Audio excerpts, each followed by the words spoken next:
Hello दोस्तों, मैं अंकित सिंह आप सभी लोगों का विजडम हब स्टडी पर स्वागत करता हूं।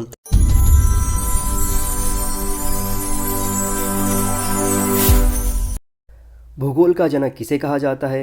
हिकैटियस को भूगोल का जनक कहा जाता है। भूगोल के जनक की उपमा इन्हें दी गई है क्योंकि सर्वप्रथम स्थल भाग को सागरों से घिरा हुआ इन्होंने ही माना था। वर्तमान भूत की कुंजी है, कथन किस विद्वान का है?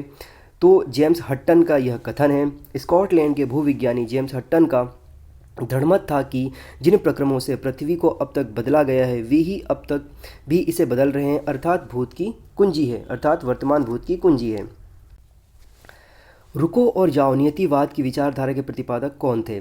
ग्रिफिथ टेलर इसके प्रतिपादक थे। अमेरिकी भूवेत्ता ग्रिफिथ टेलर ने पर्यावरणवाद व संभववाद में संतुलन स्थापित करते हुए रुको और जाओ नीतिवाद की विचारधारा को प्रतिपादित किया था। निकोलस कॉपरनिकस जो थे पोलैंड के निवासी थे, इन्होंने अपनी पुस्तक कॉमेंटोरियल्स में सूर्य केंद्रित अवधारणा हीलियोसेंट्रिक अवधारणा में सौर प्रणाली का उल्लेख किया था। पार्थिव ग्रहों की संख्या कितनी है? तो पार्थिव ग्रहों की संख्या यहाँ पर 4 है। पार्थिव ग्रहों की कुल संख्या 4 है। पार्थिव ग्रह से तात्पर्य ऐसे ग्रह जिनका निर्माण कठोर चट्टानों अर्थात ठोस पदार्थों से हुआ है। निम्न में से किन ग्रहों को छोड़कर शेष सभी ग्रह सूर्य के चारों ओर वामावर्त घूमते हैं? तो यह ग्रह यहाँ पर शुक्र और अरुण। सौरमंडल के शुक्र व अरुण ग्रह सूर्य की परिक्रमा वामावर्त करते हैं, अर्थात पूर्व से पश्चिम की दिशा में परिक्रमा लगाते हैं। सूर्य के मध्य भाग को क्या कहा जाता है? तो सूर्य के मध्य भाग को प्रकाश मंडल कहा जाता है। सूर्य को समानतः 4 भागों में विभाजित किया गया है: कोरमंडल, प्रकाश मंडल, वर्णमंडल और किरीट मंडल। सूर्य के मध्य भाग को प्रकाश मंडल कहा जाता है। सूर्य के रासायनिक मिश्रण में हाइड्रोजन का प्रतिशत कितना है? तो हाइड्रोजन का प्रतिशत यहाँ पर 71% है यहाँ पर। इसके अलावा हीलियम 27% है तथा अन्य गैसों की मात्रा यहाँ पर कुल मिलाकर के 100% हो जाता है। इसमें नाभिकीय संलयन होता है की क्रिया होती है जो कि ऊष्मा का मुख्य स्रोत है। सौर पृष्ठ पर लगभग कितना तापमान होता है? तो सौर पृष्ठ पर जो तापमान होता है वो 6000 डिग्री सेल्सियस होता है। सूर्य के बाह्य पृष्ठ का तापमान लगभग 6000 डिग्री सेल्सियस होता है। वहीं कोर का तापमान लगभग 15 मिलियन डिग्री सेंटीग्रेड होता है। दो देशांतरों के बीच की दूरी को क्या कहते हैं? तो दो देशांतरों के बीच की दूरी को यहाँ पर गोरे कहा जाता है। 1 डिग्री देशांतर 4 मिनट के बराबर यहाँ पर होता है, आपको याद रखना है। निम्नलिखित में से किस ग्रह की परिक्रमण गति सबसे कम है? तो बुध ग्रह की परिक्रमण गति सबसे कम है क्योंकि यह सूर्य से सबसे नज़दीक का ग्रह है। ये निम्नलिखित में से किस ग्रह का अक्षीय झुकाव सबसे अधिक है? तो अक्षीय झुकाव बुध ग्रह का सबसे अधिक है। यहाँ पर बुध ग्रह की कक्षीय विलक्षणता सर्वाधिक 0.206 होती है। सौर मंडल का सर्वाधिक गर्म ग्रह कौन सा है? तो यहाँ पर शुक्र ग्रह है। यहाँ का लगभग 90% से अधिक कार्बन डाइऑक्साइड के जमाव है, इसलिए इस ग्रह को प्रेशर कुकर भी कहा जाता है। पृथ्वी सूर्य के परितः अपनी कक्षा में लगभग किस गति से चक्कर लगाती है? तो यह लगाती है 1 डिग्री प्रति दिन के हिसाब से। पृथ्वी का परिक्रमण काल 365 दिन का होता है और लीप वर्ष में 366 दिन का होता है। इसलिए पृथ्वी सूर्य के परितः अपनी कक्षा में लगभग 1 डिग्री प्रति दिन के हिसाब से चक्कर लगाती है। सूर्य के चारों ओर पृथ्वी के परिक्रमण की चाल, सी ऑप्शन इसका है, अधिकतम होती है जब पृथ्वी सूर्य के अधिकतम दूरी पर होता है। तो पृथ्वी की परिक्रमण चाल यहाँ पर होता है। यह परिस्थिति उपसौर के इर्द गिर्द होती है। पृथ्वी के भ्रमण की गति यहाँ पर कितनी होती है? तो पृथ्वी के भ्रमण की गति 27 किलोमीटर पर मिनट की होती है, जिसे रोटेशन भी कहा जाता है। पृथ्वी 23 घंटे 56 मिनट व 4 सेकेंड में एक चक्कर अपनी धुरी पर पूरा करती है। भूमध्य रेखा पर पृथ्वी का व्यास लगभग कितना है? तो भूमध्य रेखा पर पृथ्वी का व्यास लगभग 12,800 किलोमीटर का होता है। यहाँ पर पृथ्वी की उपसौर, जिसे यहाँ पर पेरिहेलियन कहा जाता है, स्थिति किस महीने में होती है? तो यह जनवरी महीने में होती है। उपसौर की स्थिति 3 से 4 जनवरी को बनती है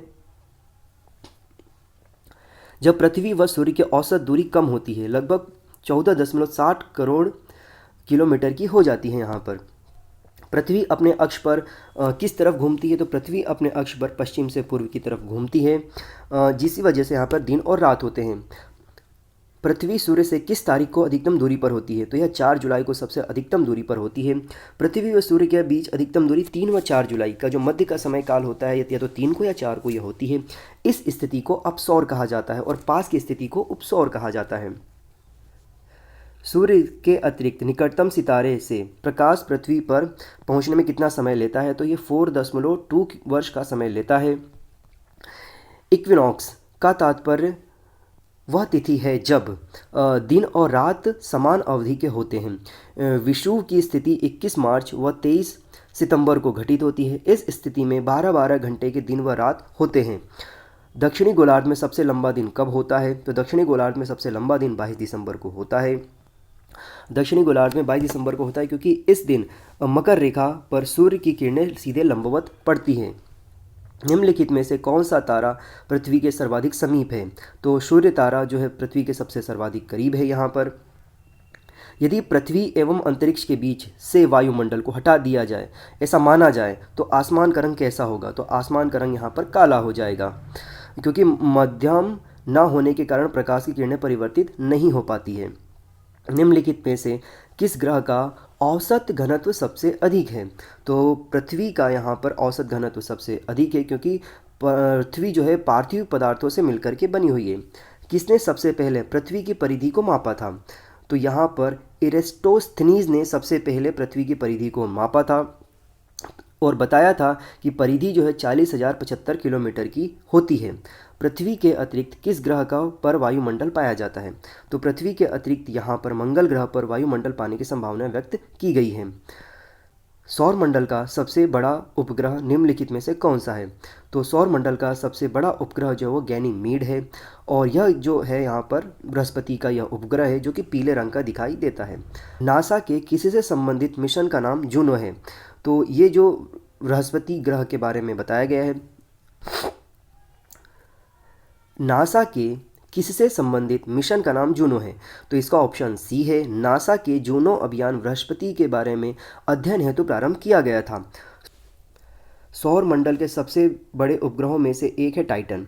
यह किसका उपग्रह है? तो यह शनि का उपग्रह है जो कि चमकीला दिखाई देता है। शनि ग्रह के कुल उपग्रहों की संख्या 82 है। शनि ग्रह को सर्वप्रथम किस खगोल शास्त्री ने देखा था? तो गैलीलियो ने सबसे पहले इसकी खोज की थी और देखा था।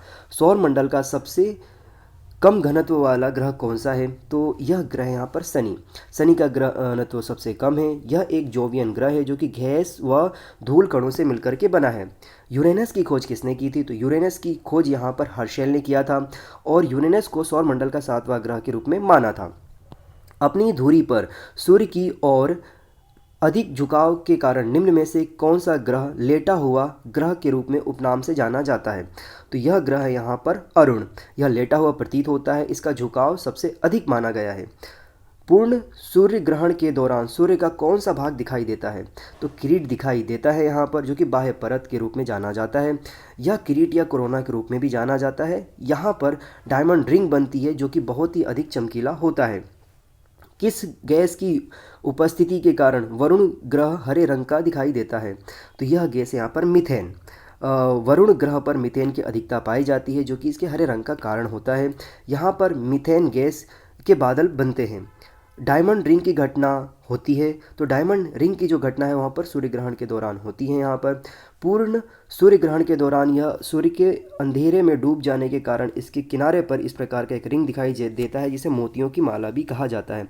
इसे बेली बीड्स भी कहा जाता है। बेली बीड्स का ही एक चमकदार मोती कहा जाता है इसे, जो कि हीरे की अंगूठी जैसा दिखाई देता है। इसे हम डायमंड रिंग के नाम से भी जानते हैं। मंगल एवं बृहस्पति ग्रहों के मध्य सूर्य की परिक्रमा करने वाले खगोलीय पिंड को कहा जाता है। मंगल और बृहस्पति के बीच में जो सूर्य की परिक्रमा करते हैं उसको यहाँ पर क्षुद्र ग्रह कहा जाता है। क्षुद्र ग्रह एक धूल का कण होता है जो कि गैस और चट्टानों से मिलकर के बना होता है। एक कैलेंडर वर्ष में अधिक से अधिक कितने ग्रहण हो सकते हैं? तो यहाँ पर ग्रहण कुल मिलाकर के 7 हो सकते हैं एक कैलेंडर वर्ष में। यह पृथ्वी व चंद्रमा के अपने अक्ष पर झुके होने के कारण होता है। चंद्र ग्रहण घटित होता है कब होता है? तो चंद्र ग्रहण पूर्णिमा के दिन घटित होता है। इस दिन चंद्रमा चमकीला दिखाई देता है। धरातल से भूगर्भ की ओर जाने पर गहराई के तापमान की वृद्धि की दर क्या होती है यहाँ पर? तो 1 डिग्री सेल्सियस प्रति 32 मीटर की दर यहाँ पर होती है। भूगर्भ की ओर जाने पर लगभग 100 मीटर की गहराई तक 1 डिग्री सेल्सियस की कमी यहाँ पर आ जाती है। पृथ्वी की कुल द्रव्यमान का लगभग कितना प्रतिशत मेंटल में पाया जाता है? तो यहाँ पर पाया जाता है 68%। मेंटल को सीमा भी कहा जाता है, SIMA। यह ठोस अवस्था में विद्यमान है।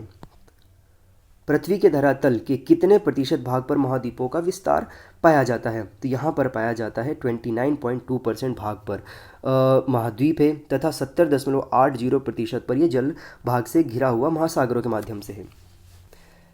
एक देशांतर से दूसरे देशांतर के बीच कितना समय अंतराल होता है? तो यहाँ पर समय अंतराल होता है 4 मिनट का। एक देशांतर की सर्वाधिक दूरी कहाँ पर होती है? तो विषुवत रेखा पर सर्वाधिक दूरी होती है, क्योंकि विषुवत रेखा एक ग्रेटर वृत्त का निर्माण करता है।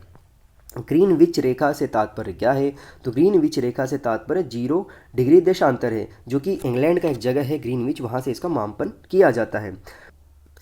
49 डिग्री नॉर्थ अक्षांश किन किन देशों के बीच में सीमांकन करता है? तो ये अमेरिका और कनाडा के बीच मध्य में सीमांकन करती है। ये अंतर्राष्ट्रीय तिथि रेखा का निर्धारण किस वर्ष में किया गया था? तो यह किया गया था 1884 ईस्वी में। 180 डिग्री देशांतर को अंतर्राष्ट्रीय तिथि रेखा माना गया है। इसे यहाँ पर जो निर्धारण की जो समय काल है वो 1884 में निर्धारित किया गया था। भूपृष्ठ का कितना प्रतिशत भाग अवसादी शैलों से ढका हुआ है? तो यह ढका हुआ है 75% भागों से। अभिकेंद्रक एपिसेंटर भूकंप का एक बिंदु है जो कि संबंधित है भूकंप उद्गम केंद्र के ऊपर भूपृष्ठीय बिंदु से। भूकंप के उद्गम स्थल के ठीक ऊपर यहाँ पर भूकंपी तरंगों सर्वप्रथम टकराती हैं, जिसे अभिकेंद्रक कहा जाता है। सिस्मोग्राफी किसका विज्ञान है? तो सिस्मोग्राफी भूकंप का विज्ञान है। सिस्मोग्राफी को भूकंप विज्ञान भी कहा जाता है।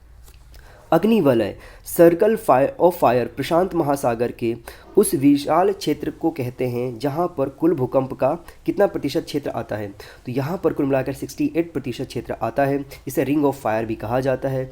यहां पर सबसे बड़ी प्लेट है। यहां पर भूकंप व ज्वालामुखी की बहुत अधिक प्रमुखता पाई जाती है।